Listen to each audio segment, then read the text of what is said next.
Hello, I'm Emily Kerrigan, Domiciliary Care Policy Lead at QCS. It's hard to believe that we are already halfway through the year and starting to see the hot summer temperatures returning. We've also seen several heatwave warnings announced for the coming months, and with this in mind we have chosen the heatwave policy and procedure as this month's policy of the month. The policy will support you to assess service users that might be at greater risk due to a heatwave, and the actions to take to support people to prevent any conditions occurring because of the heat. Ways to support staff are also included, alongside some useful links to the Met Office and regional heatwave plans, so please take a look. As we continue to move to a more normal way of life and the need to live with COVID-19, we have seen a small number of COVID-19 updates over the last month.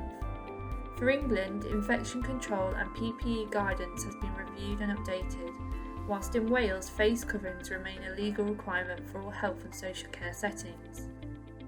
In Scotland, wearing a mask is no longer a legal requirement in shops and venues, but is recommended by Health Protection Scotland to help protect against coronavirus. As a result, we have continued to review and update our coronavirus policies where required, including over the last month, the Infection Control Policy and Procedure, the Personal Protective Equipment Policy and Procedure, and the Annual Holiday Policy and Procedure. Some further content highlights include: a new policy has been released for our domiciliary customers titled Pain Management. This has been introduced to support staff in managing pain effectively. It includes how trained and competent staff can monitor for pain in service users and support them accordingly. We also launched at the end of May a new suite of bereavement resources across all regions. The resources include a checklist of what needs to be done soon after the death of a person, practical arrangements to support family and friends, and signposts to useful resources.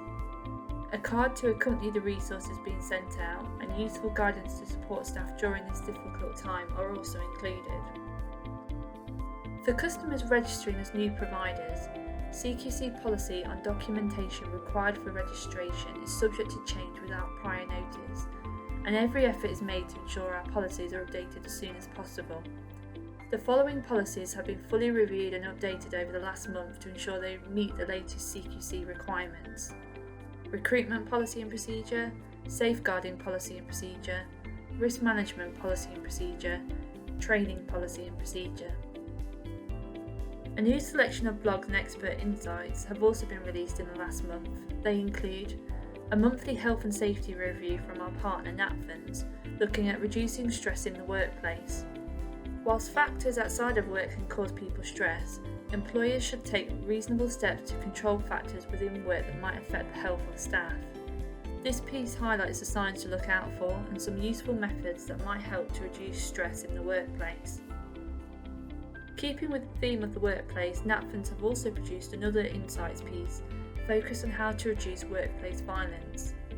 Although this is underreported in health and social care, it can occur, and this blog looks at how the risks to employees can be reduced and what employees' responsibilities on this are. Following the success of our Liberty Protection Safeguards webinar at the end of April, the mental capacity and human rights specialist, Rachel Griffiths, has produced a blog on the LPS and how care providers can prepare ahead of its implementation. If you missed the webinar, a free link is also available to catch up and watch the full session, so please take a look. For providers in England, the requirement for all health and social care public bodies that handle confidential information about service users to have a designated person to manage data protection, a Caldecott Guardian, in place by the 30th of June 2023, has seen a number of free e-learning resources become available. We have produced a blog on this which signposts to the free e-learning for health and social care workers. That is all for this month's highlights. Please keep logging on to your system for the updates, and please let us know what you think of any of our content via our Facebook group.